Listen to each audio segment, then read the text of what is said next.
আজ আমি আমার জীবনের সর্বশ্রেষ্ঠ মুভির গল্পটি এক্সপ্লেন করতে চলেছি।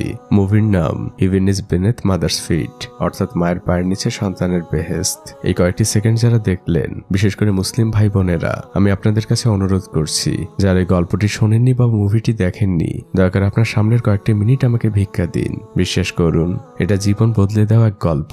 আর যদি গল্পের শেষে আপনাদের মনে হয় আপনাদের সময় নষ্ট করেছি, কমেন্ট বক্স খোলা থাকলো আপনাদের জন্য, যা ইচ্ছা বলে যেতে পারেন। আর এভাবে আমি কখনোই কোনো মুভির ইন্ট্রো দেইনি, কারণ মুভিটি আমাকে অনেক কাঁদিয়েছে, অনেক বেশি কাঁদিয়েছে। আর হয়তো মুসলিম হিসেবে আপনিও কাঁদবেন। তো কথা না বাড়িয়ে চলুন মুভির মূল গল্পে যাওয়া যাক। পাহাড়ে ঘেরা সুন্দর একটি দেশ কিরগিস্তান। বাইরে ফজরের আজান হচ্ছিল। গ্রামের শিশুরা তখন ঘুমাচ্ছিল। চারদিকে পাখির কলরব।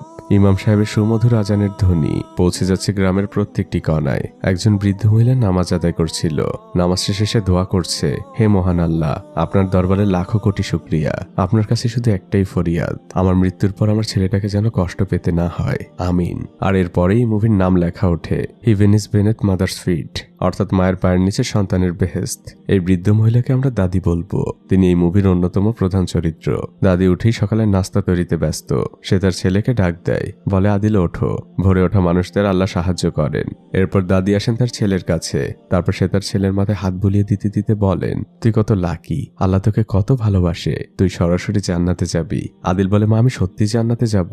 আদিলের মা বলে, হ্যাঁ। আদিল তখন বলে, মা তুমি জান্নাতে যাবে না? আদিলের মায়ের মুখটা চুপসে যায়। তিনি ধীর গলায় বলেন, আল্লাহ ভালো জানেন। আদিল তখন অভিমান করে বলে, মা আমি তোমাকে ছাড়া জান্নাতে যেয়ে কি করব? তুমি জান্নাতে না গেলে আমিও যাব না। আদিলের মা বলে, বোকা ছেলে, চল তোর জন্য রুটি বানিয়েছি। আদিল খুশি মনে যেয়ে নাস্তা করতে বসে। তখন বাইরে থেকে একটি ছেলে আদিলকে খেলার জন্য ডাক দেয়। এই ছেলেটির নাম সামির। সে আদিলের বেস্ট ফ্রেন্ড। সামিরের মন খারাপ। দাদি জিজ্ঞেস করে, তুমি সকালে নাস্তা করেছো? সামির প্রথমে বলে, হ্যাঁ। দাদি বলে, মিথ্যে বলো না, আসো আদিলের সাথে নাস্তা করতে বসো। সামির তখন খুশি মনে যে নাস্তা করতে বসে, কারণ সে সকাল থেকে আসলে কিছুই খায়নি। আদিল আর সামির একটি গাছের নিচে শুয়ে শুয়ে গল্প করছিল। আপনারা নিশ্চয়ই এতক্ষণে বুঝে গিয়েছেন, আদিল কোনো স্বাভাবিক মানুষ না। সে বোকাশোকা একজন মানুষ। জন্মগতভাবে তার আর 5টা মানুষের মতো বোধ শক্তি নেই। তাই তো দাদি ভোরবেলা আদিলকে বলছিল, তুই সরাসরি জান্নাতে যাবি, কারণ মহান আল্লাহ এসব মানুষের কোনো হিসেব নিবেন না। এদিকে সামিরের মা মক্কায় থাকে, সেখানেই কাজ করে। আর সামির এখানে তার ফুফুর সাথে থাকে। দুজনে শুয়ে শুয়ে তাদের মায়ের প্রশংসা করছিল। এরপর গ্রামের সকল বাচ্চারা মিলে একসাথে লুকোচুরি খেলে। আদিল ওখানে সকল বাচ্চাদের থেকে অনেক বড়, কিন্তু অন্য সকল ছোট ছোট বাচ্চা আদিলকে সবসময় বকাঝকা করতে থাকে। কিন্তু আদিল সারাদিন এই বাচ্চাগুলোর সাথেই ঘুরে বেড়ায়। তারা একসাথে বাদাম খায়। এরপর পরন্ত বিকেলবেলা তারা ফুটবল খেলতে আসে। 2 ভাগে ভাগ করা হয়। শুধু বাকি থাকে আদিল। তাকে কোনো দলই নিতে রাজি না, কারণ সবাই জানে আদিল বোকা মানুষ, তাকে দলে নিয়ে কোনো লাভ নেই। তখন সামির এসে বলে, আদিলকে না নিলে সেও খেলবে না। তখন বাধ্য হয়ে একটি গ্রুপ আদিলকে নেয়। সে এখন গোলকিপার। ফুটবল খেলা শুরু হয়। আদিল গোলের সামনে দাঁড়িয়ে আছে। হঠাৎই সে একটি প্রজাপতি দেখতে পায়। আর সহজ সরল আদিল সেই প্রজাপতির পেছনেই ঘুরতে থাকে। এই সুযোগে গোল হয়ে যায়। তখন একটি ছেলে এসে আদিলকে অনেক বকাঝকা করতে থাকে। সে আদিলকে মারার জন্য শাসাতে থাকে। আদিল ভীত গলায় বলতে থাকে, মারামারি করা ঠিক না। তখন আদিলের সামনে এসে দাঁড়ায় সামির। তখন ওই ছেলেটি সামিরকে বলে, তুই আমার সাথে মারামারি করবি আদিলের জন্য? সামির বলে, দরকার হলে তাই করব। পাশ থেকে সবাই উৎসাহ দিতে থাকে। দুজনে মারামারির প্রস্তুতি নিতে থাকে। ঠিক তখনই গ্রামের মসজিদে মাগরিবের আজান দেয়। সামির আদিলকে বলে, আজান দিয়ে দিয়েছে, আমাদের এক্ষুনি নামাজে যেতে হবে। অন্য বাচ্চারা তখন পিছন থেকে বলছিল, তোরা ভয় পেয়ে চলে যাচ্ছিস। সামির তখন আদিলকে বুঝায়, আমি ভয় পাইনি, সবকিছুর আগে নামাজ। মসজিদে নামাজ শেষে সবাই হাত তুলে দোয়া করছে। সামিরও আল্লাহর কাছে বলে, আল্লাহ তুমি আমাকে আমার মায়ের কাছে নিয়ে যাও, আমি মক্কায় আমার মায়ের কাছে সবসময় থাকতে চাই। নামাজ শেষ হয়। ইমাম সাহেব সবার উদ্দেশ্যে বয়ান দিচ্ছিলেন। আল্লাহ প্রত্যেক সামর্থ্যবান মানুষের উপরে হজ ফরজ করেছেন। আমাদের প্রিয় নবী হযরত মুহাম্মদ সাল্লাল্লাহু আলাইহি সাল্লাম বলেছেন, যদি কেউ উত্তম নিয়তে হজ পালন করে, মহান আল্লাহ তাকে জান্নাত দান করবেন। ইমাম সাহেব সকলের উদ্দেশ্যে নবীজির বর্ণনা করা একটি ঘটনা বলতে থাকেন। একটি ছেলে তার মায়ের সন্তুষ্টি পাওয়ার জন্য ঘোড়ায় করে হজ পালন করতে রওনা হয়েছিল। তখন পায়ে হেঁটে যাওয়া লাগতো, কিন্তু পথের মধ্যে তাদের ঘোড়াটা মারা যায়। তখন ছেলেটি তার মাকে পিঠে করে হজ পালন করিয়েছিল। আল্লাহ তাদের দুজনের জন্য জান্নাত কবুল করেছিলেন। আদিল পেছনে বসে এই ঘটনা শুনছিল। পরদিন সকালবেলা আদিল সামিরের বাসায় আসে। সামির তখন দোতলার উপরের একটি ঘরে বসে ড্রয়িং করছিল। সে আদিলকে ইশারায় চুপ থাকতে বলে। সামির আদিলকে তার করা ড্রয়িং দেখাচ্ছিল। এর মধ্যে সামিরের ফুফু নিচে আসে। সে এসে সে সামিরকে অনেক বকাঝকা করতে থাকে আর তার মায়ের নামে অনেক বদনাম করতে থাকে। সে এক্ষুনি ছাগলগুলোকে দুধ খাওয়াতে বলে। সামির আদিলকে বলছিল, আমি আমার মাকে নিয়ে পায়ে হেঁটে হজ করতে যাব। আমরা যেদিকে নামাজ পড়ি এখান থেকে সরাসরি সেদিকে হাঁটা শুরু করব। তাহলে একসময় আমরা মক্কায় পৌঁছে যাব, কারণ মাকে নিয়ে পায়ে হেঁটে হজ করতে গেলে আমি আর মা দুজনেই জান্নাতে যাব। তখন আদিল সামিরকে বলে ওঠে, মাকে নিয়ে পায়ে হেঁটে হজ করতে গেলে মা জান্নাতে যাবে? সামির বলে, হ্যাঁ হুজুর তো তেমনই একটি গল্প বলল। আদিল সাথে সাথেই দৌড় দেয় আর সে মা বলে বলে চিৎকার করতে থাকে। গ্রামে একটি অনুষ্ঠান হচ্ছিল, আদিলের মা তখন সেখানে ছিল। আদিল সেই অনুষ্ঠানের মাঝে ঢুকে যায় আর চিৎকার করে বলতে থাকে, মা এক্ষুনি চলো। তার মা জিজ্ঞেস করে, কোথায় যাব বাবা? আদিল বলে, জান্নাতে। আদিলের কথা শুনে সবাই হেসে দেয়, শুধুমাত্র তার মা ছাড়া। মা আদিলকে বলেন, আমি আসছি। তারা দুজন হাঁটছিল। পাশ দিয়ে একজন মহিলা যাবার সময় জিজ্ঞেস করে, তোমরা কোথায় যাচ্ছ? আদিল তাকে উত্তর দেয়, আমি মাকে নিয়ে জান্নাতে যাচ্ছি। সেই মহিলাও হাসতে হাসতে যায়। তখন আদিল তার মাকে প্রশ্ন করে, মা জান্নাত কি কোনো হাসির বিষয়? আদিলের মা বলে, না, আর জান্নাতে গেলে তোকে নিয়েও কেউ হাসবে না। এরপর থেকে আদিল প্রতি মুহূর্তে তার মাকে প্রশ্ন করছে, মা আমরা কখন রওনা দিব? সকাল, বিকেল, দুপুর, এমনকি রাত, সবসময় মায়ের কাছে আদিলের একটাই প্রশ্ন। মা বলেন, আজ তো অনেক রাত হয়ে গিয়েছে, কাল সকালে আমরা রওনা দিব। আদিল খুশি মনে ঘুমিয়ে পড়ে। পরদিন ফজরে আবারও আদিলের মা নামাজ পড়ছিল, কিন্তু নামাজ শেষে যখন সে উঠতে যায় তার কোমরটা হঠাৎ করেই ব্যথা করে ওঠে। প্রতিদিনের মতো সকালবেলা আজ আদিল নাস্তা করতে বসেছে। আদিল তার মাকে জিজ্ঞেস করে, আচ্ছা মা, আমার যখন 100 বছর বয়স হবে তখন তোমার বয়স কত হবে? মা মুচকে হাসি দেন আর বলেন, এখন একটু সামিরের সাথে খেলতে যা। আদিল দৌড়ে বাসা থেকে বের হয়। সে সামিরের বাসার দিকে যাচ্ছে, কিন্তু আমরা তখন দেখতে পাই সামিরের সকল মালামাল একটি গাড়িতে ওঠানো হচ্ছে। আদিল সামিরকে ডাক দেয়। সামির গাড়ি থেকে নেমে আদিলকে এসে জড়িয়ে ধরে আর বলে, আমার মা আমাকে মক্কায় নিয়ে যাচ্ছে। আদিল আর সামির দুজনের মনটাই হঠাৎ করেই খারাপ হয়ে যায়। সামির তখন আদিলের হাতে একটি সাদা কাগজ দেয় আর বলে, আমাকে এখন যেতে হবে। সামিরদের গাড়ি ছেড়ে দেয় আর সে চিৎকার করে বলে, আমি আমার মায়ের সাথে মক্কায় যাচ্ছি, তুইও তোর মাকে নিয়ে মক্কায় আয়, সেখানে আমাদের দেখা হবে। সামির চলে যায়। আদিল সে সাদা কাগজটা খোলে। সেখানে সামিরের রাখা একটি ছবি। সামিরের মাকে আর আদিলের মাকে পায়ে হেঁটে নিয়ে হজ করতে যাচ্ছে। আদিল এবার দৌড় দেয় বাসার দিকে আর মা বলে বলে চিৎকার করতে থাকে। এদিকে আদিলের মা তার বোনকে বলছে, আজ সকালে শরীরটা অনেক খারাপ হয়ে গিয়েছিল, আমি বুঝতে পারছি আমার হাতে আর খুব বেশি সময় নেই। আমি মারা যাবার পরে আমার ছেলেটাকে দেখে রাখিস, অনেক সহজ সরল, মনটা একদম পরিষ্কার। আজ সকালে তো আমাকে বলছে আমাকে নিয়ে পায়ে হেঁটে হজ করতে যাবে, তাতে নাকি আমাকে জান্নাতে নিয়ে যেতে পারবে। তখন সামিরার মায়ের বোন বলে, তুমি আমার থেকে অনেক বেশি দিন বাঁচবে, আমাকে দাফন করে তারপর তোমার মুক্তি। এরই মধ্যে আদিল চলে আসে আর সে তার মাকে বলে, মা চলো রওনা দেই। আদিলের মা তখন অভিনয় করে বলে, আমার কাছে তো কোনো ব্যাগ নেই, ব্যাগ ছাড়া কিভাবে যাব? আদিলের খালার কাছেও জিজ্ঞেস করে, সে অভিনয় করে বলে, আমার কাছেও তো কোনো ব্যাগ নেই। আদিল বলতে থাকে ব্যাগ। সে সাথে সাথে দৌড় দেয় আর স্টোর রুম থেকে একটি বস্তা খুঁজে নিয়ে আসে আর বলে, মা এবার চলো, ব্যাগ ম্যানেজ হয়ে গিয়েছে। তখন আদিলের মা বলে, বাবা আমার পাটা অনেক ফোলা, এখন তো হাঁটতে পারবো না, পা ফোলাটা একটু কমুক তারপর যাব।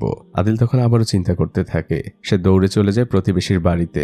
সেখানে যে সে একটি ঠেলাগাড়ি নিতে থাকে। এটা ছিল সেই ছেলেটির বাড়ি যে সবসময় আদিলকে বকাঝকা করে। সে বলতে থাকে, আদিল তুই আমাদের ঠেলাগাড়িতে হাত দিবি না, তোকে আমি মেরে ফেলবো। আদিলের এদিকে কোনো খেয়াল নেই। তখন এই ছেলেটির মা বের হয়ে তার ছেলেকে বকাঝকা করতে থাকে, তোকে কতদিন বলেছি আদিলকে কিচ্ছু বলবি না, ও তো ঠেলাগাড়িটি নিয়ে যাচ্ছে, নষ্ট তো আর করছে না, ও আবার দিয়ে যাবে। আদিল ঠেলাগাড়ি নিয়ে চলে যায়। এবার আদিলের মায়ের মাথায় হাত। সে বলে, বাবা সবই তো ম্যানেজ হলো, কিন্তু হজে যেতে হলে আমাদের অনেক টাকার প্রয়োজন, কমপক্ষে 2 লাখ টাকা, কারণ পথে আমাদের অনেক খরচ রয়েছে। আদিল এবারও চিন্তায় পড়ে যায়। সহজ সরল ছেলেটি আবারও দৌড়াতে থাকে। সে তার চাচার কাছে এসেছে আর বলে, চাচা আমাদের ভেড়ার বাচ্চাটা তো তোমার কাছে, সেটা আমাকে একটু দাও। চাচা বলেন, ঠিক আছে। তিনি যে বড় একটি ভেড়া আদিলের হাতে দেয়। আদিল সেটি নিয়ে হাঁটতে থাকে। তখন আদিলের চাচি বলে, ওদের তো অনেক ছোট একটি ভেড়ার বাচ্চা ছিল আর সেটাও মারা গিয়েছে অনেক আগে। আদিলের চাচা বলে, ওর মনটা আমি ভাঙতে পারবো না, তাই ওকে বড় একটি ভেড়াই দিয়ে দিলাম। এটা স্থানীয় বাজার, এখানে সবাই তাদের পণ্য বিক্রি করতে আসে। আদিল তার ভেড়াটা নিয়ে চিৎকার করে ডাকছে, আমার ভেড়ার মূল্য 2 লাখ টাকা। আশপাশে থাকা সবাই হাসাহাসি করছে, কারণ একটা সামান্য ভেড়ার মূল্য 2 লাখ টাকা। সবাই ফোনে ভিডিও করছে আর তাকে টিটকেরি করছে। কেউ বলছে আমার ঘোড়ার সাথে বদল করবে, কেউ বলে 1,80,000 দেই। আদিল বলে, না, আমার ভেড়ার মূল্য 2 লাখ টাকা। দূর থেকে একটি লোক এই বিষয়টি খেয়াল করছে। অন্য একটি ছেলে মোবাইলে ভিডিও করতে করতে বলে, তাহলে 2,50,000 টাকা দেই, তোমার ভেড়াটা আমাকে দাও। আদিল বলে, না, আমার ভেড়ার মূল্য 2 লাখ টাকা, আমি 2 লাখ টাকাই বিক্রি করব।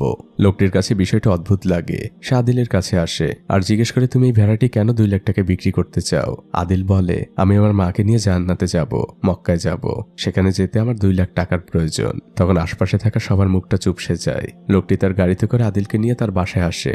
আদিলের মাকে সে সালাম দেয়। আদিলের মায়ের সামনে 2 লাখ টাকা টাকা রাখা। আদিলের মা লোকটিকে বলছে, দেখো বাবা, মক্কায় যাবার আমার অনেক শখ, অনেক বছর আগে চেষ্টাও করেছিলাম। আদিলের বয়স তখন 11, কিন্তু হঠাৎই আদিল অসুস্থ হয়ে পড়ে, আমার আর মক্কায় যাওয়া হয়নি। শোনো বাবা, তোমাকে অনেক ধন্যবাদ, কিন্তু আমি তোমার টাকাগুলো নিতে পারবো না। তখন লোকটি বলে, আমার মায়েরও খুব ইচ্ছে ছিল হজ করার, তখন আমি অনেক ছোট, আমাদের টাকা ছিল না, এমনকি ঠিকভাবে ঘরে চুলোও জ্বলতো না। দেখুন এখন আমাদের অনেক টাকা, আমার টাকার কোনো অভাব নেই, কিন্তু এখন আমার মা নেই। আপনার ছেলে আদিল অনেক ভালো একজন মানুষ, আপনি ওর মন ভাঙবেন না, টাকাটা আপনি রাখুন আর আমার জন্য দোয়া করবেন। দাদি তেমন কিছুই বলে না, তিনি হাত উঁচু করে বলেন, আল্লাহ তোমার মনের সকল আশা পূরণ করুক। আদিল লোকটির গাড়িতে বসেছিল, তখন লোকটি আদিলের কাছে আসে আর বলে, তোমাদের সাথে আমাকে হজে নিবে? আদিল বলে, না, আমি শুধু আমার মাকে নিয়েই যাব।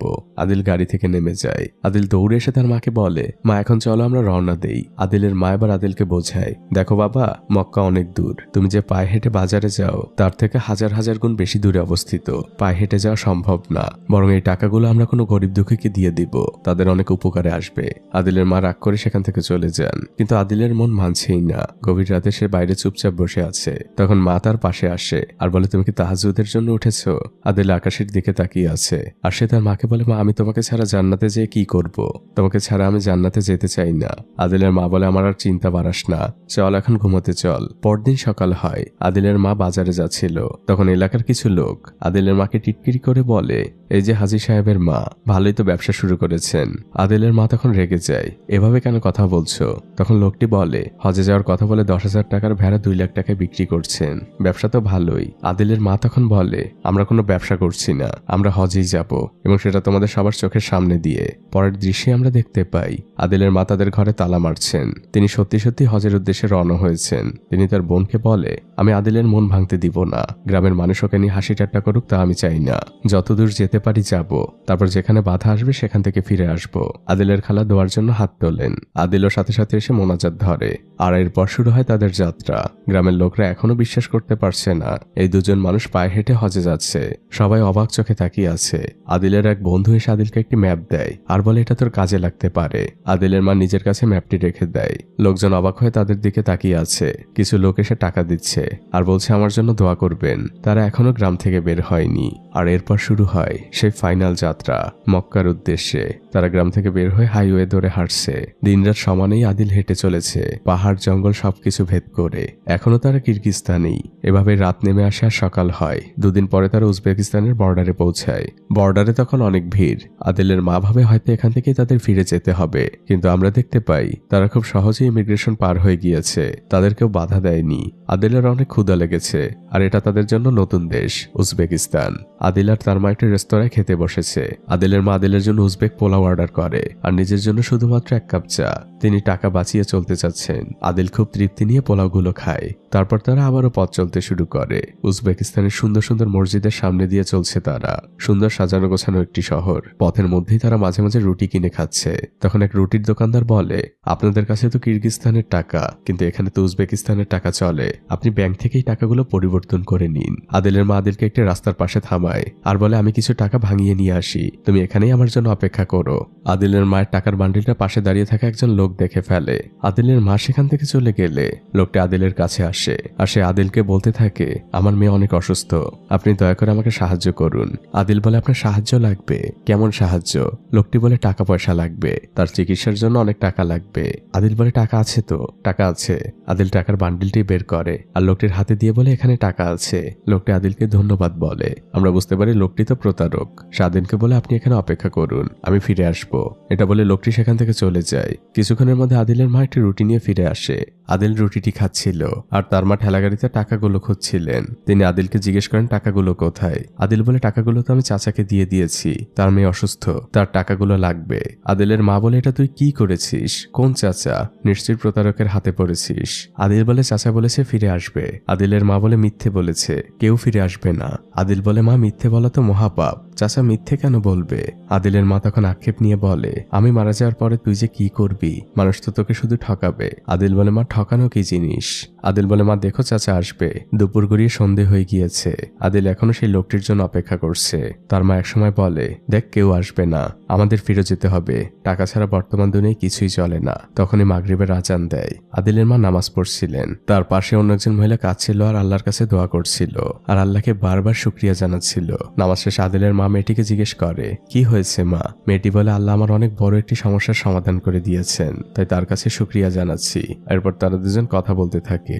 আদিলের মা জানায় তারা হজ করতে যাচ্ছে, তাও আবার পায়ে হেঁটে। দৃশ্য পরিবর্তন হয়। আমরা একটি অসুস্থ বাচ্চাকে দেখি, যার দাদি বলছে, আমরা তোমাকে কালই উন্নত চিকিৎসার জন্য নিয়ে যাব, দেখো তুমি ঠিক হয়ে যাবে। এরই মধ্যে সেই লোকটি ঘরে প্রবেশ করে, যে লোকটি আদিলের কাছ থেকে টাকা নিয়েছিল।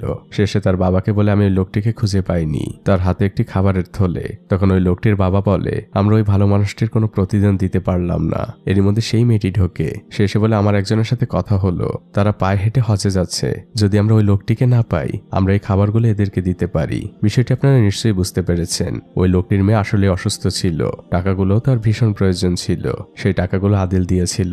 আর এই লোকটি সত্যি সত্যি খাবার নিয়ে আদিলের কাছে গিয়েছিল, কিন্তু সে আদিলকে পায়নি। তখন ওই লোকটির বাবা বলে, খাবারগুলো আমি নিজ হাতে ওনাদেরকে দিব। তিনি খাবার নিয়ে বের হন। আসলে রিজিক এমনই, যার জন্য যেটা বরাদ্দ সেটা যেভাবেই হোক না কেন তার কাছেই যাবে। উজবেক পোলাও খেয়ে দাদি অনেক ধন্যবাদ জানান, খাবারটা খুবই সুস্বাদু ছিল। লোকটি বলে, আপনারা তো পায়ে হেঁটে হজে যাচ্ছেন, তা কোন পথ দিয়ে যাচ্ছেন? আদিলের মা বলে, আমরা তুর্কিমেনিস্তানের বর্ডার হয়ে যাব।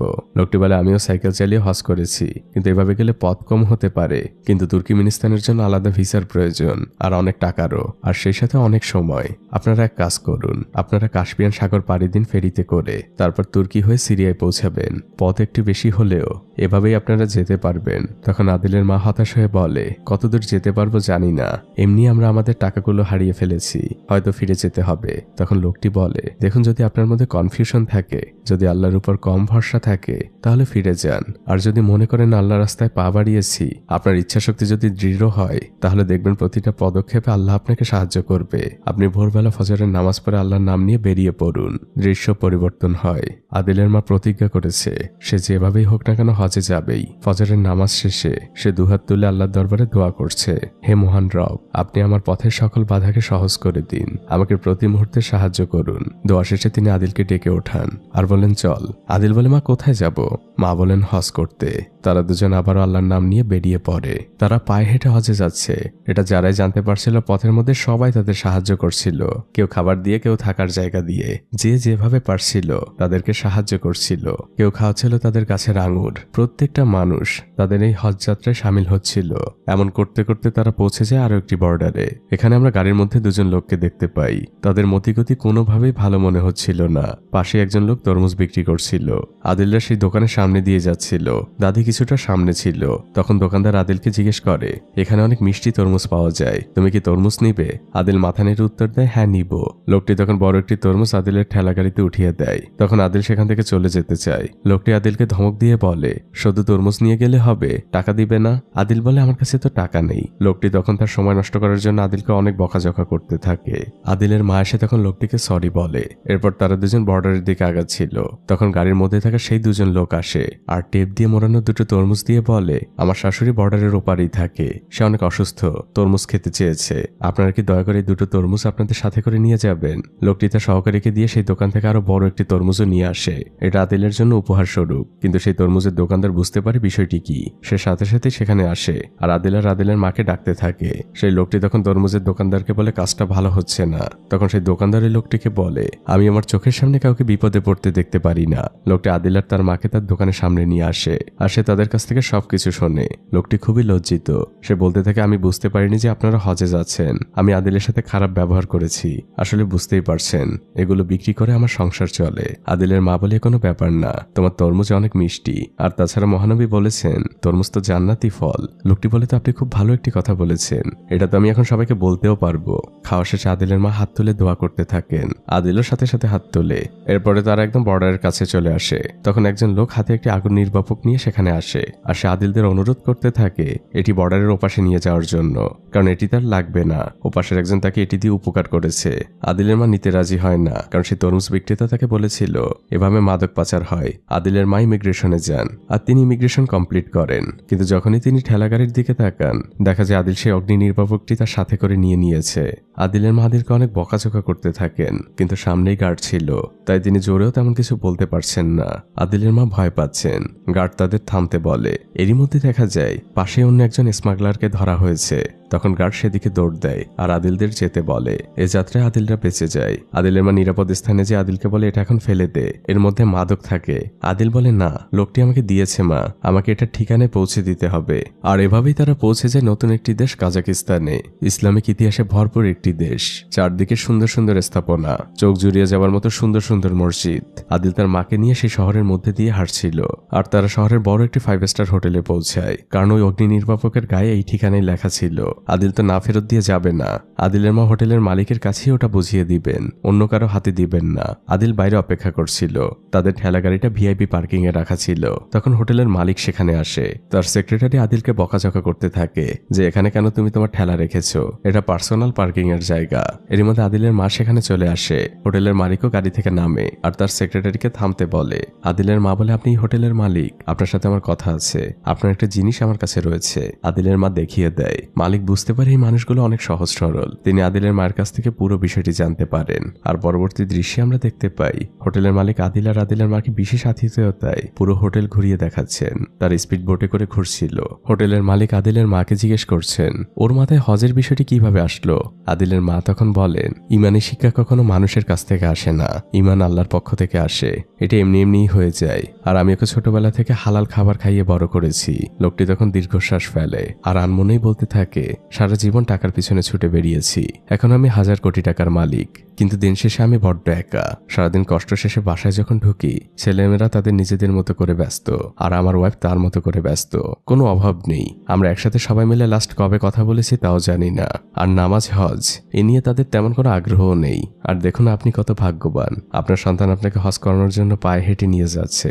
আদিলের মা তখন বলেন মানুষ এমনই, কেউ দুনিয়া বেছে নেয় আর কেউ আখেরাত, তবে তোমার জন্য আমার দোয়া থাকবে বাবা। তখন হোটেলের মালিক বলে আমি আপনাদের কিভাবে সাহায্য করতে পারি, আমি আপনাদের জন্য যে কোনো কিছু করতে রাজি। একটা রাত এখানে থেকে যান, পুরো শহর ঘুরে দেখাবো আপনাদের। সব থেকে দামি রুমে আপনাদের জন্য থাকার ব্যবস্থা করা হয়েছে। দাদি বলে কিছুর দরকার নেই বাবা, আমার ছেলে এই পরিবেশে বড় হয়নি, বরং আমরা রওনা দিলে আমাদের পথ কমবে। দৃশ্য পরিবর্তন হয়। মরুভূমির মাঝ দিয়ে আদিল তার মাকে নিয়ে রওনা হয়েছে। ছেলেটা ঘামে একদম ভিজে গিয়েছে, তারপরও সে এক মনেই হেঁটে চলেছে। দুজনেরই প্রচন্ড পানির পিপাসা লেগেছে, কিন্তু যেহেতু মরুভূমির মাঝের পথ, আশপাশে পানি খাওয়ার কোনো ব্যবস্থা নেই। হঠাৎই তারা দূরে একটি ছোট ঘর দেখতে পায়। তারা সাথে সাথে সেদিকে রওনা হয়, কিন্তু কাছে যেয়ে দেখা যায় সেখানে কোনো মানুষের চিহ্ন নেই। দুজনই প্রচন্ড ক্লান্ত। মার ছেলে একজন আরেকজনের কাঁধে ভর দিয়ে ঘুমিয়ে পড়ে। এভাবে কেটে যায় অনেকগুলো সময়। হঠাৎই আদিলের মা একটি ট্রাকের শব্দ শুনতে পায়। তাদের সামনের রাস্তায় একটি ট্রাক দাঁড়ানো। সে সাথে সাথে আদিলকে ডেকে ওঠায় আর বলে দৌড়ে যা আর তার কাছে যে সাহায্য চা। আদিল সাথে সাথে ঘুম থেকে উঠে দৌড় দেয়, কিন্তু আদিল পৌঁছানোর আগে ট্রাকটি সেখান থেকে চলে যায়। আদিল এসে রাস্তায় চিৎকার করে ডাকতে থাকে। তখন আমরা দূরে দেখতে পাই ট্রাকটি ব্রেক করেছে। দৃশ্য পরিবর্তন হয়। সেই ট্রাক ড্রাইভার আদিল আর তার মাকে পানি খাওয়াচ্ছে আর তাদের কাছ থেকে সবকিছু শোনে। তখন ট্রাক ড্রাইভার বলে আমি আপনাদের পৌঁছে দিচ্ছি বর্ডারে। আদিল বলে না, সামির বলেছে আমাকে হেঁটে যেতে হবে। ড্রাইভার বলে তুমি কি পাগল? আদিলের মা থামিয়ে দেয়, বলে আমার ছেলেটা এমনই, ও পায়ে হেঁটেই যাবে, আপনাকে অনেক ধন্যবাদ। তখন ট্রাক ড্রাইভার বলে একটু অপেক্ষা করুন। সে আরো কিছু খাবার আর অনেকটুকু পানি নিয়ে আসে আর সেগুলো আদিলদের দেয়। আদিল আর তার মা শুক্রিয়া জানায়। ট্রাকটি চলে যায় আর সেই ট্রাক ড্রাইভার সামনে থাকা সকল ট্রাককে ওয়্যারলেসে জানিয়ে দেয় এমন দুজন মার ছেলে যারা পায়ে হেঁটে হজে যাচ্ছে তাদের সবাই সাহায্য করবে। আদিল আর তার মায়ের অবস্থানও জানিয়ে দেয়। আর পথের মধ্যে এক একজন তাদের এক একভাবে সাহায্য করছিল। এভাবে দিন গড়িয়ে সন্ধে হয়ে যায়। একজন ট্রাক ড্রাইভার প্রায় আদিলদের সাথে অ্যাক্সিডেন্ট হতে যাচ্ছিল। কোনো মতে সে ব্রেক করে। তারপর সে আদিলদের ঠেলাগাড়িতে নতুন একটি ইমার্জেন্সি বাতি লাগিয়ে দেয়। আদিল ড্রাইভার সেই বাতি জেলে চলতে থাকে। এভাবে মধ্যরাত হয়ে যায়। মরুভূমির পাশেরই একটি জায়গায় মার ছেলে ঘুমিয়ে পড়েছে, কিন্তু রাতের বেলা সেখানে নেকড়ে আসে। আদিলের মা অনেক ভয় পেয়ে যান। তিনি আদিলকে ঘুম থেকে ওঠান। অন্যদিকে আমরা আরেকটি ট্রাক ড্রাইভারকে দেখতে পাই। সে ঘুমে ঝিমাচ্ছিল, কিন্তু হঠাৎই মরুভূমির মাঝে সে একটি ইমার্জেন্সি লাইট দেখে। সে তার গাড়ি থামায় আর তার দেখা দেখে আরো দুটি ট্রাক। তারা ওই ঠেলাগাড়ির চারপাশে খুঁজছে, কিন্তু কাউকেই দেখতে পাচ্ছে না। শুধুমাত্র একটি পড়ে থাকা জুতো দেখতে পায়। আর এরা সবাই আদিল আর তার মায়ের কথা জানে যে তারা পায়ে হেঁটে হজ করতে যাচ্ছে। তারা চারপাশে খুঁজতে থাকে। তাদের নিজেদের কাছেও ভয় লাগছিল। হঠাৎ একটি লোকের উপরে নেকড়ে আক্রমণ করে বসে, আর একদম শেষ মুহূর্তে সে অগ্নি নির্বাপক যন্ত্র দিয়ে আদিল আর তার মা নেকড়েটিকে সরিয়ে দেয়। সবাই ট্রাকের কাছে চলে আসে আর গল্প করতে থাকে। ওই ট্রাক ড্রাইভার তার ভাইকে কল দেয়, কারণ তার ভাইয়ের ট্রাকটি মক্কায় যাবে। সে তার ভাইকে বোঝাতে থাকে। তারপর সে সবার কাছে ফিরে আসে আর দাদিকে জানে আপনাদের একটি ব্যবস্থা হয়ে গিয়েছে, আপনাদের আর কষ্ট করে যেতে হবে না। আমার ভাই আপনাদের ট্রাকে করেই কালকে মদিনায় নিয়ে যাবে। তখন আদিলের মা বলে, তোমাকে ধন্যবাদ বাবা, কিন্তু আমাকে নিয়ে পায়ে হেঁটেই যাবে, ও রাজি হবে না। তোমরা আমাদের জন্য অনেক কষ্ট করেছো। আদিল তখন তার মায়ের ঠেলা গাড়িটি ওঠায় আর আবার সে হাঁটতে শুরু করে। আর আমরা তখন দেখতে পাই সেই ট্রাক ড্রাইভার আদিলদের একদম পিছু পিছু যাচ্ছে, তাদের আলো জেলে পথ দেখাচ্ছে। আর সে তার কোম্পানিতেও ফোন করে জানায় তার পৌঁছাতে একদিন বেশি লেট হবে। সে আর কোনো রিপ্লাই শোনে না, সে তার ওয়াকি টকিটি বন্ধ করে রেখে দেয়। এভাবে পুরো রাত আদিলদের পেছনে পেছনেই সে ট্রাক চালাচ্ছিল। এভাবে ভোর হয়ে যায়। তখন কাস্পিয়ান সাগরে থাকা ফেরি থেকে কল আসে। সেখানে ট্রাক ড্রাইভার আগেই ফোন করে রেখেছিল। সেখান থেকে জানানো হয় সর্বশেষ ফেরি ছাড়তে আর মাত্র 30 মিনিট বাকি, এর মধ্যেই পৌঁছতে হবে। ট্রাক ড্রাইভার তখন গাড়ি থামিয়ে নিচে নামে আর আদিলের মাকে বলে, আমাদের হাতে মাত্র 30 মিনিট সময় আছে, কিন্তু এই সময়ের মধ্যে আমাদের এখনো প্রায় 6 কিলোমিটার যেতে হবে। এই পথটুকু অন্তত ট্রাকে চলুন। আদিলের মা বলেও রাজি হবে না। তখন ড্রাইভার কিছু না ভেবেই ওই ঠেলা গাড়িটি ধাক্কা দিতে থাকে। তারা সবাই মিলে ফেরি ধরার জন্য দৌড়াচ্ছে। একসময় তারা পোর্টে পৌঁছে যায়। তখন রাত নেমে এসেছে। ড্রাইভার আদিলের মাকে জিজ্ঞেস করে, একটি জিনিস বুঝলাম না, ট্রাকে মদিনায় যাওয়া যাবে না, কিন্তু জাহাজে ওঠা যাবে। আদিলের মা বলে, চুপ করো, আদিল শুনতে পারলে আবার নতুন করে ঝামেলা পাকাবে। একজন লোক আগে থেকে অপেক্ষা করছিল। তিনি আদিলের মাকে বলেন সবকিছু দ্রুত করতে হবে। আদিলরা একটি জাহাজে উঠেছে। সেই লোকটি আদিলদের একটি রুম দেখিয়ে দেয় আর আদিলের মাকে বুঝিয়ে বলে, আপনারা এক মুহূর্তের জন্যই রুম থেকে বের হবেন না, আমাদের ক্যাপ্টেন খুব খারাপ মানুষ, তিনি জানতে পারলে অনেক ঝামেলা হবে, একদম চুপচাপ এই রুমের মধ্যে বসে থাকবেন। আদিলের মা বলে, ঠিক আছে। দৃশ্য পরিবর্তন হয়। আদিলের মা নামাজ পড়ছিল। তখন দরজায় কেউ কড়া নাড়ে। আদিল দরজা খুলতে যায়, কিন্তু তখনই তার মা দোয়া করতে শুরু করে। আর দোয়া শেষে সে আদিলকে বলে, বাবা দরজা খোলা যাবে না, তোমার আঙ্কেল আমাদের নিষেধ করেছে। আদিল বলে, মা আমি সমুদ্র দেখিনি, আমি সমুদ্র দেখতে চাই। আদিলের মা বলেন, পরে দেখো। এটা বলে তিনি ঘুমিয়ে যান। আর যখন তার ঘুম ভাঙে সে আশপাশে আদিলকে দেখতে পায় না। এদিকে আমরা দেখতে পাই আদিল সে ক্যাপ্টেনের সাথেই দাঁড়িয়ে আছে। ক্যাপ্টেন অনেক ড্রিঙ্কস করেছে, তাই সে মাতাল। সে আদিলের সাথে অনেক গল্প করছে। এর মধ্যে আদিলের মা পেছন থেকে সে ফিস ফিস করে ডাকতে থাকে, আদিল এদিকে আয়। সে ক্যাপ্টেন জানতে পারলে আমাদের কপালে দুর্ভোগ আছে। ক্যাপ্টেন তখন আদিলের মাকে ডাক দেয় আর আদিলকে বলে, এই হচ্ছে তোমার মা, আপনারা প্লিজ এখানে থাকুন। আদিলের মা বলে, না এখানে থাকা যাবে না, এই জাহাজের ক্যাপ্টেন খুব খারাপ মানুষ, তিনি জানতে পারলে অনেক বকাঝকা করবেন। এর মধ্যে সেই লোকটি চলে আসে আর সে ক্যাপ্টেনকে শান্ত করার চেষ্টা করে। আদিলের মা বলে, আমরা এখান থেকে যাই, ক্যাপ্টেন তো অনেক খারাপ মানুষ, তিনি দেখলে বাবা তোমার ঝামেলা হবে। তখন লোকটি বলে, ইনি হচ্ছেন ক্যাপ্টেন, আর আপনারা এখানে দাঁড়িয়ে থাকুন, কোনো প্রবলেম হবে না। লোকটি ক্যাপ্টেনকে নিয়ে যায়। আর পরের দৃশ্যে দেখা যায় সে আদিল আর তার মাকে অনেক খাবার দিয়েছে, এগুলো ক্যাপ্টেনই পাঠিয়েছে। আদিলের মা বলেন, উনি তো এখন নেশাগ্রস্ত, সকালে আমাদের দেখলে তো অনেক বকাঝকা করবেন। তখন লোকটি বলে, ক্যাপ্টেন অনেক রাগী মানুষ, কিন্তু মনের দিক থেকে অনেক ভালো, ওনার কাল সকালে কিছুই মনে থাকবে না। এভাবে ভোর হয়ে যায়। জাহাজ প্রায় তুর্কির কাছাকাছি পৌঁছে গিয়েছে। ক্যাপ্টেন জাহাজ ফেরানোর জন্য প্রস্তুতি নিচ্ছেন। আদিলের মা আদিলকে ঘুম থেকে ওঠায় আর বলে, বাবা আমরা পৌঁছে গিয়েছি, আমাদের এখনই নামতে হবে। সেই লোকটি আদিলদের গোপনে জাহাজ থেকে নামায়। ক্যাপ্টেনের কিছুই মনে নেই। আর এভাবে আদিলরা পৌঁছে যায় নতুন এক দেশ তুর্কিতে। চারদিকে উঁচু উঁচু দালানে ঘেরা একটি দেশ। আদিল তার মাকে নিয়ে একটি পার্কের মধ্যে দিয়ে হাঁটছিল। তার পাশ থেকে একটি বাচ্চা দৌড়াচ্ছিল। আদিলও তাকে অনুসরণ করছিল। পথের মধ্যে আদিলের মা আদিলকে থামতে বলে যে আমার শরীরটা ভালো লাগছে না, আমি একটু হাত মুখটা ধুয়ে নেই। এদিকে আদিল তখন দূর আকাশে একটি ফায়ার বেলুন দেখতে পায়। সে তার পেছনেই ছুটতে থাকে। এদিকে আদিলের মা তখন বলে, বাবা আমার হাতটা একটু ধর। ততক্ষণে আদিল চলে গিয়েছে অনেক দূরে। আদিলের মা পানিতে পড়ে যান। আশপাশের মানুষ তাকে ধরে নিয়ে হসপিটালে চলে যায়। এদিকে আদিল পথ হারিয়ে ফেলেছে। সে শহরের এদিকে ওদিকে ঘুরতে থাকে, কিন্তু সে সেই পার্কটি খুঁজে পাচ্ছে না। কিন্তু অনেকটা খোঁজাখুঁজির পর সে সেই পার্কে পৌঁছায়। আর পৌঁছানো মাত্রই সে চিনতে পারে পার্কটি। সে সাথে সাথে দৌড়ে চলে যায় তার ঠেলাগাড়ির কাছে, যেখানে সর্বশেষ তার মাকে দেখেছিল। কিন্তু আশপাশে কোথাও তার মা নেই। আদিল তখন পানির মধ্যে তার মায়ের হাতের আংটিটি দেখতে পায়। সে সাথে সাথে নেমে পানি থেকে আংটিটি ওঠায়। আদিলের দিকে আশপাশে সবাই তাকিয়েছিল। পরের দৃশ্যে দেখা যায় একজন পুলিশ সদস্য আদিলের মায়ের খবর নিচ্ছে। তখন ওপাশ থেকে জানানো হয় তাকে সরকারি হসপিটালের মর্গে রাখা হয়েছে। পুলিশ অফিসারের মুখটা চুপসে যায়। তিনি এই কথা কিভাবে আদিলকে বলবেন যে তার মা মারা গিয়েছে। পুলিশ অফিসার তার গাড়িতে করে আদিলকে নিয়ে সে হসপিটালের সামনে আসে। আর সে সেই মর্গের দরজা যেয়ে টোকা দিতে থাকে। একজন ডক্টর তখন বের হয়। তিনি তার সহকারীকে ডাক দেন। তখন সে ভদ্রমহিলা এসে জানায় ওনার মা তো মারা যায়নি, উনি স্ট্রোক করেছিলেন, উপরে কেবিনে ভর্তি আছে, মারা গিয়েছে অন্য একজন মহিলা। পুলিশ অফিসারের সাথে সাথে আমিও স্বস্তির নিঃশ্বাস ফেলি। আদিলের মায়ের জ্ঞান ফিরে এসেছে। আদিল তার রুমে ঢোকে মা তখন আদিলকে বলে, তুই কোথায় গিয়েছিলি? তোকে না কতবার বলেছি অচেনা শহরে আমাকে ছেড়ে কোথাও যাবি না। আদিল লজ্জা পাচ্ছে।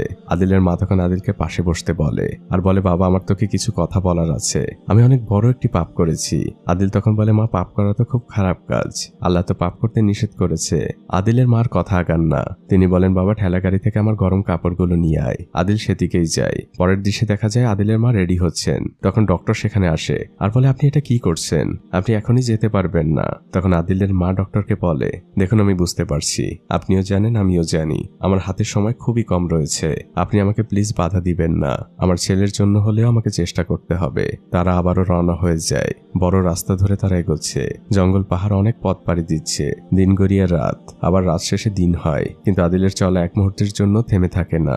এদিকে আমরা একটি শুটিং ইউনিটকে দেখতে পাই। তুর্কির একটি সিনেমার শুটিং হচ্ছিল, কিন্তু সেখানে নতুন ইন্টার্ন করতে আসে অ্যাসিস্ট্যান্ট খুবই উদ্বিগ্ন, কারণ এই মুভির নায়ক এখনো আসেনি। সে তার উপরের কর্মকর্তাকে জানায়। সে ইন্টার্নকে অনেক বকাঝকা করতে থাকে। তারপর সে তার উপরের কর্মকর্তাকে জানায়। এভাবে একজন থেকে আরেকজন। সবারই শেষমেশ একটি কথা, 1 ঘন্টার মধ্যে একজন অভিনেতাকে খুঁজে বের করতেই হবে, নাহলে সকলের চাকরি শেষ।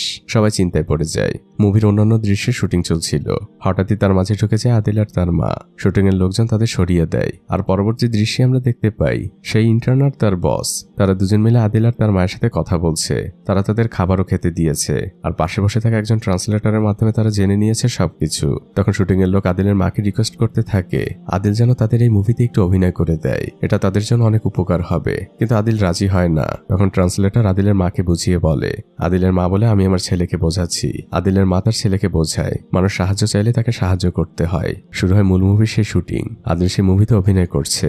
আর তার চরিত্রটাও ছিল এমন, অন্য একটি রাজ্যের রাজা যে কিনা বোমার আঘাতে মানসিক স্মৃতি হারিয়ে ফেলেছে। আর আদিল তো ন্যাচারালি এমন। তার অভিনয় দেখে পরিচালকও কেঁদে দেয়, কিন্তু পরিচালক এখনো জানে না যে আদিল আসলে এমনই। সে সবার অনেক প্রশংসা করতে থাকে যে এমন অভিনেতা সে লাইফে কখনো দেখেনি। শুটিং শেষে আবারও আদিলদের খেতে দেওয়া হয়। সেই অ্যাসিস্ট্যান্ট আদিলের মাকে রিকোয়েস্ট করছে, আপনারা এখানে থেকে যান, ভালো ভালো অভিনয়ের ব্যবস্থা করে দিব, অনেক টাকাও পাবেন আপনারা, আর ভালো ভালো থাকার জায়গাও পাবেন। আদিলের মা বলে, বাবা আমরা হজের জন্য বেরিয়েছি, আর ওটাই আমাদের শেষ গন্তব্য। তখন সেই অ্যাসিস্ট্যান্ট বলে, আমার ভাই ইস্তাম্বুলের একজন ইমাম, আমি তাকে ফোন করে বলে দিব আপনারা যাওয়ার পথে সে আপনাদের অবশ্যই সাহায্য করবে। আদিলের মা শুকরিয়া জানায় আর ছেলেটির জন্য দোয়া করে। আর আদিল তো সবসময় কেউ দোয়া করলে সাথে সাথেই হাত তোলে। দৃশ্য পরিবর্তন হয়। আদিলরা রওনা হয়ে গিয়েছে ইস্তাম্বুলের উদ্দেশ্যে। তারা পৌঁছে যায় মসজিদের শহর ইস্তাম্বুলে, যেখানে হায়া সোফিয়া অবস্থিত। সমুদ্রের পাশে বসে আছে মা আর ছেলে। আল্লাহর অপরূপ এই সৌন্দর্যে তাদের চোখ যেন জুড়িয়ে যাচ্ছে। রাতের বেলা তারা সেই ইমামের সাথে দেখা করে। তিনি হাতে আরবিতে একটি চিঠি লিখে দেন আর আদিলের মায়ের হাতে দিয়ে বলে, সিরিয়ায় এখন যুদ্ধ চলছে, সেখানে খুবই বিপজ্জনক। ওরা আমার কিংবা আপনার ভাষা বোঝে না। ওদেরকে এই চিঠিটি দেখাবেন, হয়তো আপনাদের উপকারে আসলেও আসতে পারে। আদিলের মা ধন্যবাদ দেয়। আর এরপর তারা বেরিয়ে পড়ে সিরিয়ার বর্ডারের উদ্দেশ্যে। সিরিয়া থেকে বেশিরভাগ মানুষই তুর্কিতে ঢুকছিল। শুধুমাত্র আদিল আর তার মা সেদিকে যাচ্ছে। একজন গার্ড তাদেরকে চেকপোস্টে থামায়। সে তাদের পাসপোর্ট চেক করছে। তারপর সে তার ভাষায় আদিলের মাকে বলছে, আপনাদের তো ভিসা নেই আর ট্রানজিট পাসও নেই। আদিলের মা তো বুঝতে পারে না। সে মাথা নেড়ে বলে ধন্যবাদ। আদিল ভেতরে ঢোকার জন্য হাঁটা দেয়। তখন গার্ড তাকে চিৎকার করে থামতে বলে। সে বন্দুক তাক করে আছে। আদিলের মা তখন সেই চিঠিটি খুঁজছিল। গার্ড উদ্বিগ্ন হয়ে পড়ে। সে বলে, হাত উঁচু করুন, না হলে এক্ষুনি গুলি করে দিব। আদিলের মা তখন হাত উঁচু করে। তার হাতে কোরআন শরীফ আর সেই চিঠিটি। পরের দৃশ্যে দেখা যায় আদিলদের সিরিয়া ঢোকার অনুমতি দেওয়া হচ্ছে। সেই গার্ড সবকিছু জানার পরে খুব নমনীয়ভাবে আদিলের মাকে বলছে, আমার ব্যবহারের জন্য আমাকে ক্ষমা করবেন। আপনাদেরকে এই পথ দিয়ে না গেলে হয় না, আমরা না হয় আপনাদের যেতে দিলাম, কিন্তু বিদ্রোহীরা দিবে না, ওরা আপনাদের মেরে ফেলবে। আদিলের মা বলে, দেখো বাবা, তুমি আমাদের আটকিও না, আমরা শুধু মক্কায় যেতে চাই। গার্ড তখন বলে, একটু দাঁড়ান। সে তার রেশনের রুটিটি আদিলদের সাথে দিয়ে দেয়। আদিলরা রওনা হয়ে যায় যুদ্ধ বিধ্বস্ত সিরিয়ার মধ্য দিয়ে। চারদিকে ধ্বংসস্তূপ, আর এদিকে ওদিকে গোলাবারুদের ফাঁকা খোসা পড়ে আছে। মানুষের সেখানে কোনো চিহ্ন নেই। তারা কয়েকটি সিরিয়ার গ্রামের মধ্যে দিয়েও যায়। সেখানের স্থানীয় মানুষরাও তাদের সাহায্য করে। রাতের বেলা থাকার জায়গা দেয়। পথের মধ্যে অনেক চেকপোস্ট পার হয় তারা। সিরিয়ার সৈনিকরা তাদের সাথে ছবি তোলে আর বলে, আমাদের দেশটা এমন ছিল না, আপনারা মক্কায় যে আমাদের জন্য দোয়া করবেন। তারা স্মৃতি হিসেবে একটি ছবি আদিল আর তার মাকে দিয়ে দেয় আর দেখিয়ে দেয় এর পরের পথটা কিভাবে পাড়ি দিতে হবে। এভাবে তারা পথ চলতে থাকে। মরুভূমির মধ্যে দিয়ে যাচ্ছে তারা। বাইরে ঝড় উঠেছে। এরই মধ্যে ছোট একটি কুটির দেখতে পায়। সেখানে মিটমিট করে আলো জ্বলছে। সামনে বসে থাকা লোকটি তাদের দেখে চিৎকার করে, বলে এখানে কেন এসেছেন? এখানে কিচ্ছু নেই, এখানে কেউ নেই। আদিলের মা তখন তার হাতের চিঠিটি উঁচু করে ধরে আর লোকটিকে সালাম দেয়। তারপর দৃশ্য চলে আসে সেই লোকটির ঘরের ভেতরে। লোকটি আদিল আর তার মায়ের জন্য চা বানিয়েছে। আদিলের মায়ের কাছে চিনি ছিল। লোকটি সেগুলোকে একদম হীরার মতো করে স্পর্শ করে আর বলতে থাকে, লাস্ট কবে চিনি দিয়ে চা খেয়েছি আমার মনে নেই। লোকটি আদিলদের সকল কথা শুনছিল। ঠিক তখনই আমরা দেখতে পাই দেয়ালের ওপাশ থেকে কেউ এদিকে লক্ষ্য রাখছে। আমরা একটি চোখ দেখতে পাই, যে চোখটি শুধুমাত্র ওখানে বসে থাকা লোকটি দেখে। লোকটি ইশারায় আদিলদের ঘুমিয়ে পড়তে বলে। ঠিক ভোরবেলায় লোকটি তাড়াহুড়া করে আদিলদের ঘুম থেকে ওঠায় আর বলে, আপনারা আমার সাথে আসুন। আদিলদের নিয়ে সে একটি গোপন কক্ষে যায় আর বলে, এখানে আমার ছেলে লুকিয়ে আছে, আপনারা একদমই শব্দ করবেন না। গতকাল যে চোখটি দেখছিলেন সেটি ছিল এই লোকেরই ছেলের। বিদ্রোহীরা তার ছেলেকে যুদ্ধে নিতে চায়। বাইরে বিদ্রোহীদের সাথে লোকটির বাকবিতণ্ডা চলছিল, কিন্তু এক পর্যায়ে গুলির শব্দ শোনা যায়। সেই লোকটিকে মেরে ফেলেছে। তখন তার ছেলে সেখান থেকে বের হয়। সে তার বাবার মৃতদেহের কাছে গেলে তাকেও মেরে ফেলা হয়। আর তারপর দেখা যায় তার আদিল আর তার মাকে বন্দি করে সেখান থেকে নিয়ে যাচ্ছে। বিদ্রোহীরা বুন উল্লাস করছে। তাদের গাড়িগুলো আস্তানায় ফিরে আসে। আদিলের মা বিদ্রোহী প্রধানকে বোঝানোর চেষ্টা করছে তারা মক্কায় হজ করতে যাচ্ছে। সেই চিঠিটিও দেখায়। তখন অন্য একজন সদস্য আদিলদের পাসপোর্টটি প্রধানের হাতে দেয় আর সেই পাসপোর্টের মধ্যে ছিল সরকারি বাহিনীর সাথে তোলা সেই স্মৃতিময় ছবি, যেটা দেখে বিদ্রোহীরা সন্দেহ করে নিশ্চয়ই এরা গুপ্তচর। আর এরপরে শুরু হয় এক অমানবিক নির্যাতন। সহজ সরল মানুষ আদিল, সে তো কিছুই জানে না, কিন্তু তাকে একের পর এক জেরা করা হচ্ছিল। একজন মহিলা তাদের পাশে ট্রান্সলেট করে দিচ্ছিল, কিন্তু আদিল তো কিছুই বলতে পারছে না। সে শুধু বলে, আমি আমার মার কাছে যাব। আমার মা কোথায়? আদিলকে অনেক মারা হচ্ছিল। আদিল বারবারই বলছিল, চাচা আমি কি করেছি? আমাকে কেন মারছেন? আদিল পানি খেতে চায়, কিন্তু তার সামনে পানি নিয়ে আসা হয় ঠিকই, কিন্তু পানি আর খেতে দেওয়া হয় না। রক্তাক্ত করে ফেলা হয় আদিলকে। সেই দৃশ্য দেখার মতো না। আদিল আর তার মাকে পাশাপাশি একটি জেলে বন্দি রাখা হয়েছে। মা আদিলের হাতটা শক্ত করে চেপে ধরেছেন। তিনি বারবারই পড়ছেন, লা ইলাহা ইল্লাল্লাহু মুহাম্মাদুর রাসূলুল্লাহ সাল্লাল্লাহু আলাইহি ওয়াসাল্লাম। আদিল তার মাকে জিজ্ঞেস করছে, মা চাচারা আমাকে কেন মারছে? আমি কি করেছি? এরই মধ্যে সেই ট্রান্সলেটর মেয়েটি আসে। সে আদিলের মাকে বলে, আমি কিছু খাবার নিয়ে এসেছি। আদিলের মা বলে, আমাকে দেওয়ার দরকার নেই, তুমি শুধু আমার ছেলেটাকে একটু খেতে দাও, ওকে ওরা অনেক মেরেছে। সেই মেয়েটি আদিলের মাকে বলে, আমি শুনেছি ওরা আপনাদের ছেড়ে দিবে, আপনারা কালিমুক্ত হয়ে যাচ্ছেন। এই চিঠিটা আপনার কাছে রাখুন, আমার পরিবারের কাছে পৌঁছে দিবেন আর তাদের বলবেন আমি ভালো আছি আর যত তাড়াতাড়ি সম্ভব আমি এখান থেকে পালাবো, আমাকে নিয়ে চিন্তা না করতে। মেয়েটি সেখান থেকে চলে যায়। আদিলের মা শুধু জিজ্ঞেস করে, তোমার নাম কি? মেয়েটি নাম বলার আগেই সেখানে গার্ড চলে আসে। পরের দৃশ্যেই দেখা যায় সেই বিদ্রোহীরা আদিলের জন্য অনেক ভালো ভালো খাবারের আয়োজন করেছে, কিন্তু আদিলের মা খুবই রেগে আছেন। তিনি ওখানের কোনো খাবার স্পর্শ করেন না। বিদ্রোহী ট্রান্সলেটরের মাধ্যমে ক্ষমা চায় আর আদিলের মায়ের উদ্দেশ্যে বলে, আমরা আদিলকে নতুন পোশাক পরিয়ে এখান থেকে মুক্ত করব।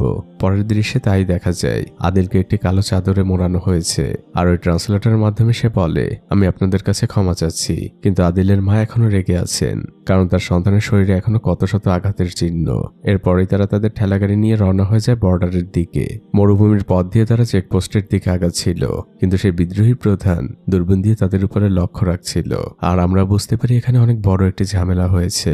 আদিলের পুরো শরীরে আসলে বোম জড়ানো ছিল, তাকে কোনো নর্মাল কাপড় পরানো হয়নি। বিদ্রোহী প্রধান শুধু অপেক্ষা করছে কখন সরকারি সৈনিকরা আদিলের কাছে আসবে আর সে ফোনের বাটনটা টিপে দিবে। সৈনিকরা আদিলের কাছে আসে আর ঠিক তখনই সেই মেয়েটি বিদ্রোহী প্রধানের হাত থেকে ফোন নিয়ে সেখান থেকে দৌড় দেয়। মেয়েটি পালানোর চেষ্টা করে, কিন্তু তাকে পেছন থেকে গুলি করা হয় আর শেষ মুহূর্তে সে ফোনটিকে কুয়োর মধ্যে ফেলে দেয়। এদিকে সৈনিকরা আদিলের চাদর উঁচু করতে বলে। দাদি তো কোরআন শরীফ আর সেই চিঠিটি হাতে উঁচু করেই আছেন, কিন্তু তিনি এখনো জানেন না তার ছেলের শরীরে আসলে কি বাধা রয়েছে। তিনি নিজেই আদিলের চাদর উঁচু করতে যান আর ঠিক তখনই বুঝে যান অনেক বড় বিপদ অপেক্ষা করছে তাদের জন্য। আদিলের শরীরে বোম দেখে সৈনিকরা পিছে চলে যায়। কেউ কেউ বলতে থাকে গুলি করে দেই, একজন নিষেধ করে। তারা ওয়াকিটকিতে কমান্ডারের সাথে যোগাযোগ করে। কমান্ডার জানে নিরাপদ দূরত্বে থাকো আর তাদেরকে ওখানেই বসে থাকতে বলো। আমাদের ইউনিটের বোম স্কোয়াডকে খবর দাও। কিন্তু সেই বোম বিশেষজ্ঞ এখন বাইরে রয়েছে, সবাই তার ফিরে আসার জন্য অপেক্ষা করছে। এদিকে আদিল তার মাকে বারবারই বলছে, মা আমি একটু পানি খাবো, আমার অনেক পিপাসা পেয়েছে। কিন্তু মার ছেলের সেখান থেকে নড়ার একটুও সুযোগ নেই। সৈনিকরাও মার ছেলের কথা শুনছিল। একজন বলে ওদের একটু পানি দেই, কিন্তু তারা ভয়ও পাচ্ছে। তারা কমান্ডারের কাছ থেকে পারমিশন নেয়। কমান্ডার বলে দূর থেকে তাদের পানি দাও। তখন একজন সৈনিক একটি পানির বোতল ছুঁড়ে মারে। এভাবেই অপেক্ষা চলতে থাকে। কিছুক্ষণ পরে সেই বোম বিশেষজ্ঞ ইউনিটে ফিরে আসে। সে এসে প্রস্তুতি নিচ্ছে। সর্বপ্রথমে সে নামাজ পড়ে নেয়, কারণ সেভাবে এটাই হয়তো তার জীবনের শেষ নামাজ।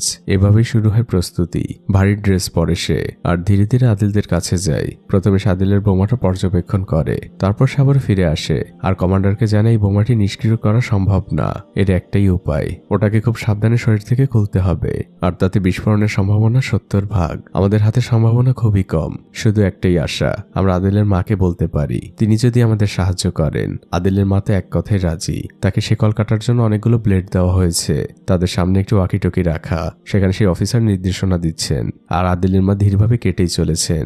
বিকেল গড়িয়ে সন্ধ্যা, সন্ধ্যা গড়িয়ে রাত, আদিলের মা এখনো কেটে চলেছেন। ইউনিটের সবাই ওয়াকিটকিতে তাদের উৎসাহ যোগাচ্ছে। আদিলের মা এক মনে কাজ করেই চলেছেন। একসময় তিনি শিকলটি কেটে ফেলেন আর এক স্বস্তি ভরা কণ্ঠে জানান, আমি শিকলটি কেটে ফেলেছি। এবার সেই বোম বিশেষজ্ঞ নির্দেশনা দিতে থাকে, আপনি খুব ধীরে ধীরে ওটাকে খুলুন, একদমই তাড়াহুড়া করবেন না, খুব সাবধানে। আদিলের মা তাই করছিল। খুব সাবধানে তিনি ওই ড্রেসটি খোলেন আর পাশেই রেখে দেন। এবার বিশেষজ্ঞ নির্দেশ দেয়, আপনারা দৌড়ে এখন এখানে আসুন। আদিলের মা আর আদিল দৌড় দেয়, কিন্তু পরক্ষণেই আদিল ফিরে আসে। সে তার সেই ঠেলা গাড়িটি নিতে ভুলে গিয়েছিল। ইউনিটে থাকা প্রত্যেকটি সদস্য উল্লাস করছে, তারা যেন এক যুদ্ধে বিজয়ী হয়েছে। কমান্ডার আদিলদের অনেক আতিথেয়তা করছেন। তিনি তো আদিলদের ভাষা বোঝেন না, তাই তিনি ফোনে তার এক বন্ধুর সাহায্য নিয়েছেন। আদিলদের সাথে তিনি ওভাবেই কথা বলছেন। তিনি এতক্ষণে জানতে পেরেছেন আদিলরা মক্কায় যাচ্ছে হজ করতে, কিন্তু তিনি তার বন্ধুর মাধ্যমে জানায় এখান থেকে সামনে যাওয়া পসিবল না, তাদেরকে এখান থেকেই ফিরে যেতে হবে। আদিলের মা অনেক রিকোয়েস্ট করে, কিন্তু কমান্ডার জানায় সামনে মাইন বেছানো জমি, মৃত্যু অপেক্ষা করছে সবার জন্য, আমি পারমিশন দিব না, এটা আমার অর্ডার। মন খারাপ করে আদিল আর আদিলের মা ঘুমিয়ে পড়ে। কমান্ডারও ঘুমাচ্ছিলেন। হঠাৎই সৈনিকদের ডাকে কমান্ডারের ঘুম ভেঙে যায়। সবাই কাঁটাতারের কাছে এসেছে। কমান্ডার দ্রুত একটি দূরবীন নেয় আর আমরা সেই দূরবীনের মধ্যে দিয়ে দেখতে পাই মাইন বেছানো মাঠের মধ্যে দিয়ে মার ছেলে ছুটে চলেছে। কমান্ডারের হাত কাঁপছে, সে বারবারই পড়ছে লা ইলাহা ইল্লাল্লাহু মুহাম্মাদুর রাসূলুল্লাহ।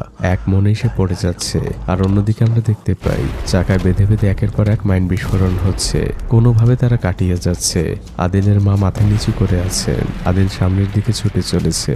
ওখানে দাঁড়িয়ে থাকা প্রত্যেকটি সৈনিক দোয়া করছে, কিন্তু একসময় সবকিছু নিস্তব্ধ হয়ে যায়। কমান্ডারের চোখ পানিতে ছলছল করছিল, তার হাতগুলো শীতল হয়ে গিয়েছে।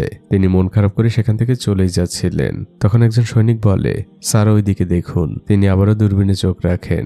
মার ছেলে দুজনে হাত নেড়ে বিদায় জানাচ্ছে আর কৃতজ্ঞতা জানাচ্ছে। তারা বর্ডার পার হয়ে গিয়েছে। সবাই এক স্বস্তির নিঃশ্বাস ফেলে আর আল্লাহু আকবার বলে চিৎকার করে ওঠে। এরপর শুরু হয় মার ছেলের আবারও ছুটে চলা। তারা মরুভূমির মধ্য দিয়ে মক্কার দিকে আগাচ্ছে। অনেক পথ পাড়ি দেয় তারা।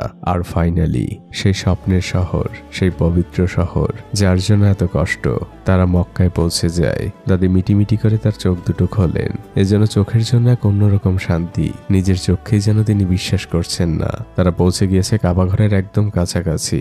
আর একটি গলির মধ্যে হঠাৎই আদিল বলে ওঠে, দেখো মা ওই যে চাচা। আর আমরা তখন দেখতে পাই সেই লোকটিও হজ করতে এসেছে, যে তাদের 2 লাখ টাকা দিয়ে সাহায্য করেছিল।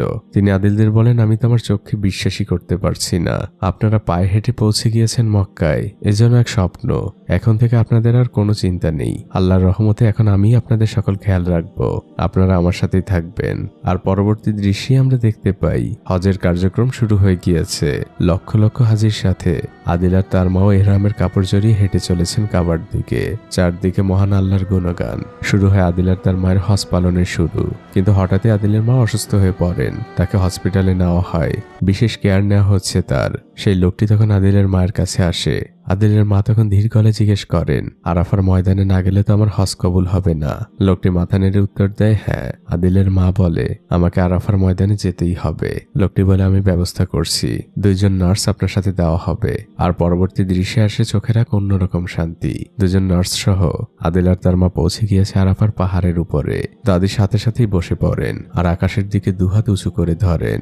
শুরু হয় তার দোয়া। তার গ্রামের একটি লোকও বাদ যায় না। সামির থেকে শুরু করে গ্রামের প্রত্যেকটি লোকের জন্য তিনি দোয়া করেন। পথে আসতে যারা যারা তাদের সাহায্য করেছে, দাদি একজনকেও ভুলে যান না। প্রত্যেকের জন্য আল্লাহর দরবারে দোয়া করেন তিনি। দিন গড়িয়ে বিকেল হয়ে গিয়েছে। লক্ষ লক্ষ হাজি আরাফার ময়দানে সমবেত হয়েছেন। চারদিকে এক শান্তির সুঘ্রাণ। রাত নেমে এসেছে। সবাই যে যার মতো করে কোরআন তেলাওয়াত করছে। দাদিও সেখানে বসে আছেন। আদিল তার মায়ের পা স্পর্শ করে নিচেই বসে আছে। আদিলের মা আদিলকে বলে, তোকে আমার এখন কিছু কথা বলতেই হবে, এখনই সময়। এরপরে সময় পাবো কিনা জানি জানি না।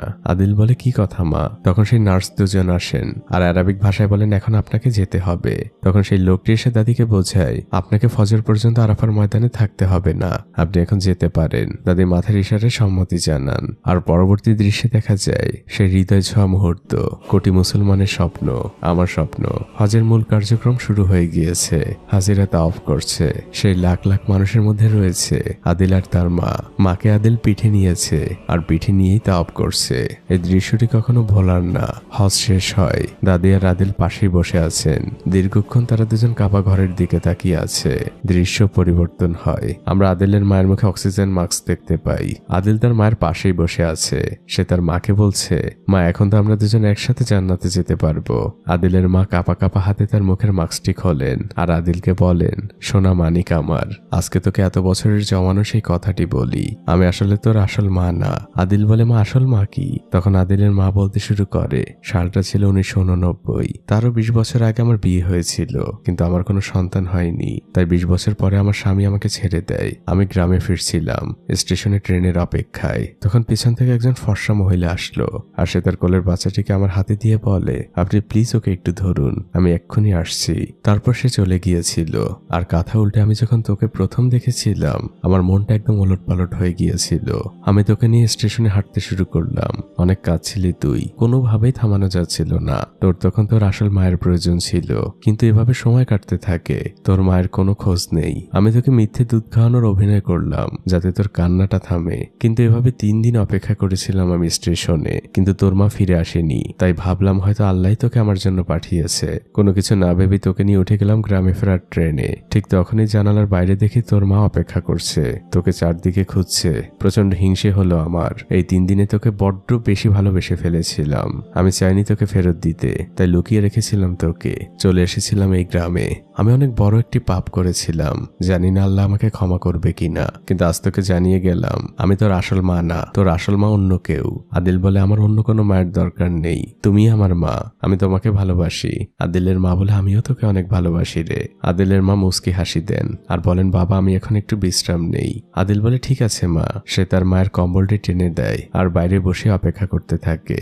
আর পরবর্তী দৃশ্যে আমরা দেখতে পাই আদিলের মায়ের মুখের উপরে কাফনের কাপড়টা টেনে দেওয়া হচ্ছে। তিনি এই দুনিয়ার মায়া ত্যাগ করে চলে গিয়েছেন। আদিল এখনো জানে না মৃত্যু মানে কি। সে এখনো তার মায়ের সাথেই আছে। তার মাকে যেদিকে নিয়ে যাওয়া হচ্ছিল আদিলও তার সাথে সাথে যাচ্ছিল। আদিলের মাকে মক্কায় দাফন করা হয়। সেই লোকটি আর আদিল বসে দোয়া করছিল।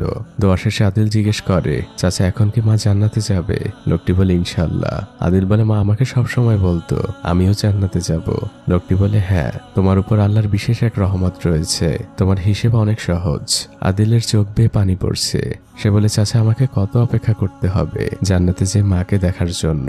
সহজ সরল এই মানুষের কথায় চোখের পানি আটকে রাখা বড্ড কঠিন। আদিল চোখের পানি মুছতে মুছতে বলে আমি কালী গ্রামে চলে যাব। দৃশ্য পরিবর্তন হয়। আদিল তার ঠেলাগাড়িতে অনেকগুলো জমজম কূপের পানি নিচ্ছে।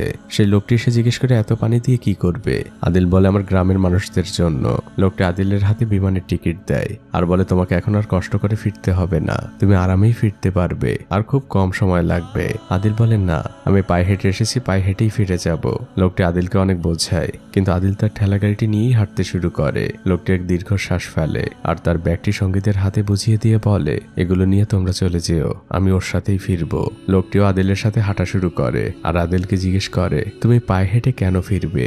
আদিল তখন বলে কারণ আমাকে ওয়াদা রক্ষা করতে হবে, এই ঠেলাগাড়িটি ফেরত দিতে হবে। লোকটি শুধু ব্যাকগ্রাউন্ড থেকে উচ্চারণ করে আল্লাহু আকবার। তিনি আল্লাহর কাছে সাহায্য চান আর পায়ে হেঁটেই ফিরতে শুরু করেন। আর এই ফিরে চলার দৃশ্যের মধ্যে দিয়েই এই মুভিটি এখানেই শেষ হয়ে যায়। মুভিটি যখন দেখেছিলাম অনেক কেঁদেছি। পৃথিবীর এই মোহর জন্য অনেক পিছিয়ে আছি আমরা। আদিলদের মতো বিনে হিসেবের মানুষগুলো আসলেই ভাগ্যবান। হয়তো তারা আমাদের মতো করে দুনিয়াটা পায় না, কিন্তু তারা যেটা পায় সেটাই দুনিয়ার থেকে অনেক বেশি মূল্যবান। আমি জানি না এই মুভিটি আপনার জীবনে কোনো প্রভাব ফেলবে কিনা, তবে আমার জীবনে ফেলেছে, মনে থাকবে সারা জীবন। আপনার মতামত আমাকে জানাবেন। আর একটি কথা, মুভিটি যদি সত্যি আপনার কাছে ভালো লেগে থাকে তাহলে অবশ্যই লাইক দিবেন।